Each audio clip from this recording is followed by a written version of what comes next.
3 ways you can turn off your brain and stop thinking about work all the time. Oh, please, Lord, no, not another video about mindset. I know, but listen, you're here because you're having trouble turning off your brain, right? And no matter what you do or what you try, you simply can't stop thinking about work. Well, look, you're already here. Why not give this quick video a few minutes of attention? I mean, you're not working anyway, right? Clearly. All right, number 1, take the time to learn how your brain works. Do you ever wonder why you come up with some of your best ideas when you're standing in the shower, or maybe when you're driving in light traffic on the interstate? Understanding the basics of how your brain works is going to be massively critical to learning how to shut those thoughts of work off when you really just want to relax. First off, know that this is 100% normal, especially when you're in the shower or driving in light traffic, maybe mowing the lawn or walking on a treadmill. The reason for that is because when you're doing activities like the ones I just mentioned, where you're not engaging in really heavy thought, you're operating in a partially conscious, partially subconscious state known as your alpha state.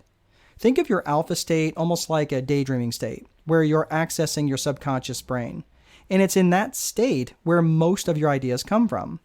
When you're in your conscious thinking state, this is known as your beta state, right? Now, there's a lot more to unpack with this, but for the sake of efficiency, just know that coming up with all sorts of ideas is incredibly normal, especially among small business owners and entrepreneurs. You're not alone. And no, you're not broken. You have a perfectly creative brain that's just looking for an outlet. And sometimes the best way to handle this is just be okay with it and write this stuff down so you can just get it out of your head. All right, let's move on to number 2. Number 2, don't be the drunk guy at the party. Let me explain. Imagine you're at a party and there's a guy who is somewhere between his 4th and 12th shot of Jack Daniels or moonshine or toilet wine, I don't know, whatever he's drinking. And he thinks he's holding himself together pretty well. But one look at him, the fact that he lost his flip-flop at some point in the evening and he's now wearing a glove on his left foot, makes you realize that he's actually a disaster. He's laughing, thinking everybody's laughing with him, when of course everybody's laughing at him, and he thinks he's smooth in the life of the party, when in reality, everyone just can't wait until he either passes out or someone comes to get him and take him home. He's the drunk guy at the party. He thinks he's just as charming and hilarious and able to carry on a conversation after his 8th drink, just as competently as he was after his 1st drink.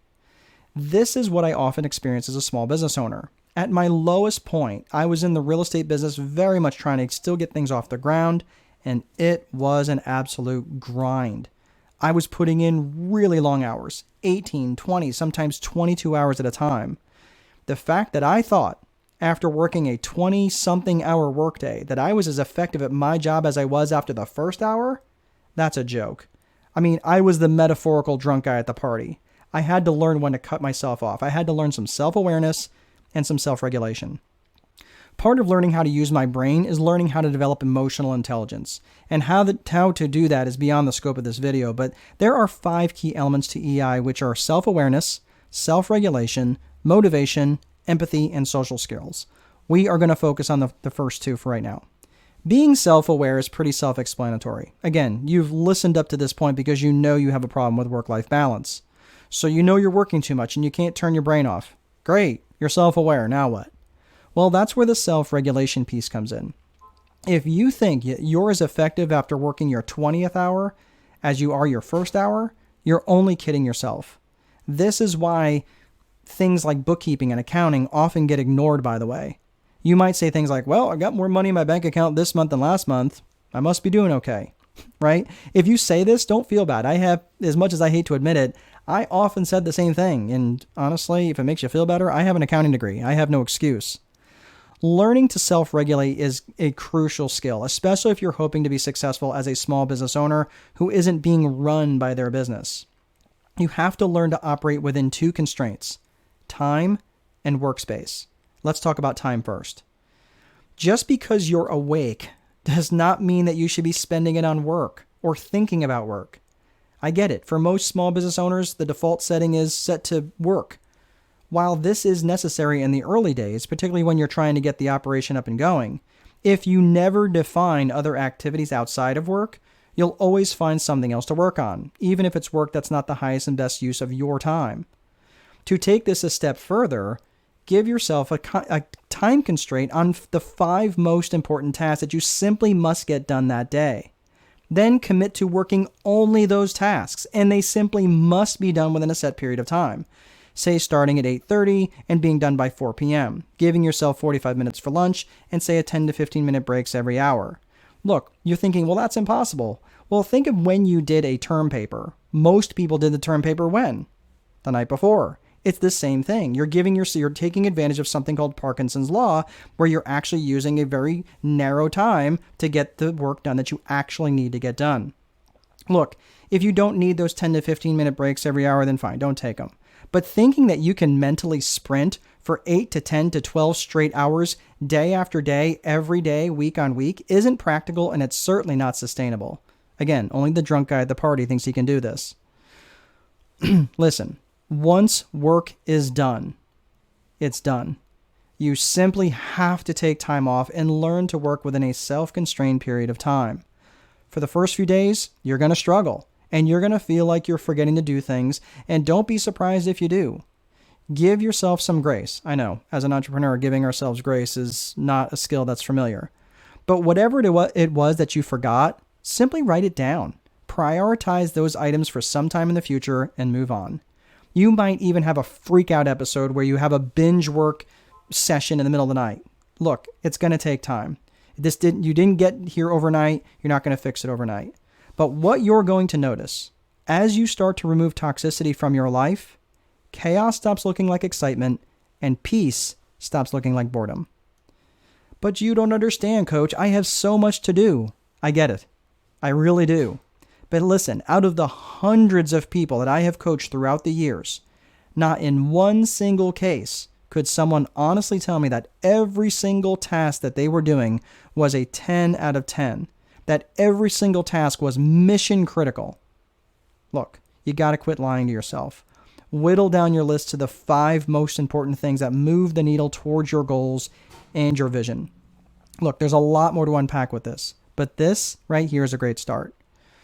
We just talked about constraining your time. Let's talk about the next piece of this, which is constraining your workspace. This is especially true for those of you who work from home, where, if we're being honest, every place in your house becomes your workspace, right? Which might mean your home office desk, but look, it could also be the dining room table. It could be the kitchen counter. It could be where you're sitting on the couch in front of the TV, or maybe on your lap when you're sitting on the toilet. Because every place in your home is the office, your brain has no idea when to shut off, because you are basically telling your brain that it's fair game to work wherever you're at. So creating a boundary as to exactly where work occurs and where work absolutely does not occur is going to be absolutely necessary.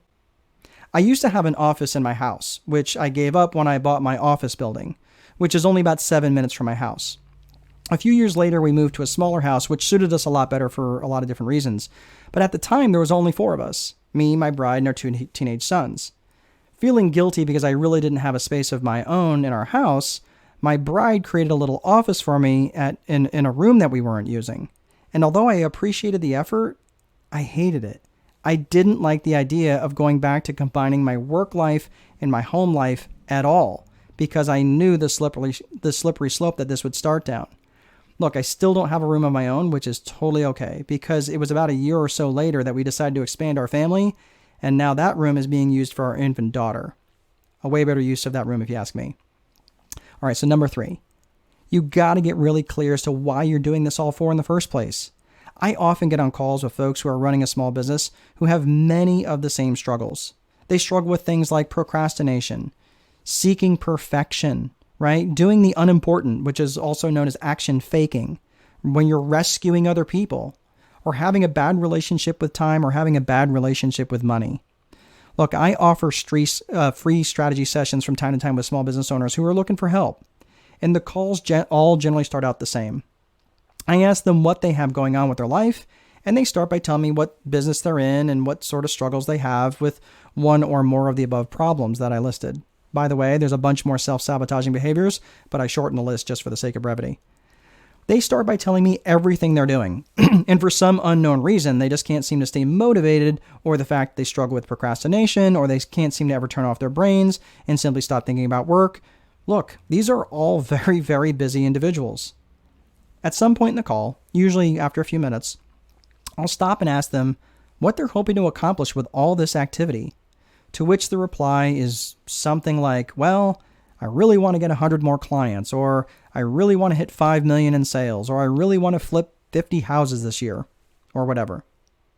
Did you notice the common theme among all these answers? These answers are all tied to a business vision. Yes, I'll recognize the initial question that I asked was vague. What do you have going on in your life? Yes, and I did that on purpose, by the way. But I'm a life and business strategist. They could have talked about any number of things. They chose to talk about business, not me. Getting back to my point, all the answers they provided around the "what are you trying to accomplish" question circled around a business vision, not a personal one. I have noticed this not only with myself, but with the hundreds of small business owners I've coached over the years. They put a business vision in place before they put a personal vision in place. All the things they listed above were answers to a business vision question. A personal vision, on the other hand, goes way, way deeper. It's very specific about what you're doing this all for in the first place, and it's written down. And it's usually the written down part where the wheels usually come off the wagon.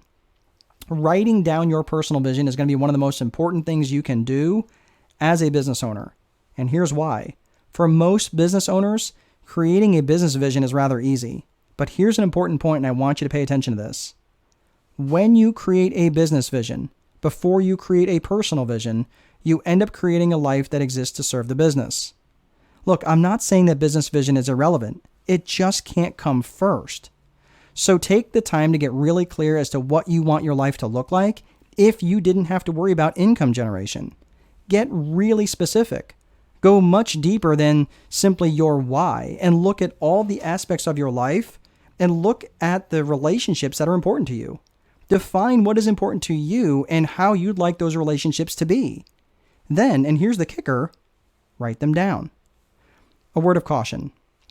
Don't filter your personal vision ideas in terms of what you think is reality or even possible. My bride and I had a terrible marriage. A story for another day, perhaps. But once we defined what we wanted our marriage to be and what we wanted it to look like, plus a lot of other work we did, we now have an incredibly authentic marriage and one that leaves us both fulfilled. Sadly, this is one area that I see many small business owners fail to focus on until there's nothing left to go back to. Look, I know I'm great at two things. I'm a great coach and I'm a great teacher. And even though I'm great at these things, I'm not so delusional to think that you listening to a 10-minute video that I put together is going to change things massively for you in your life. I can only show you so much what to do and not as much how to do it as I would like. But use these things as a guide to get started. Do your own education and take what I showed you today as a primer and make it your own. Soon enough, you're going to be able to enjoy some of that better life that I know you're seeking as a business owner.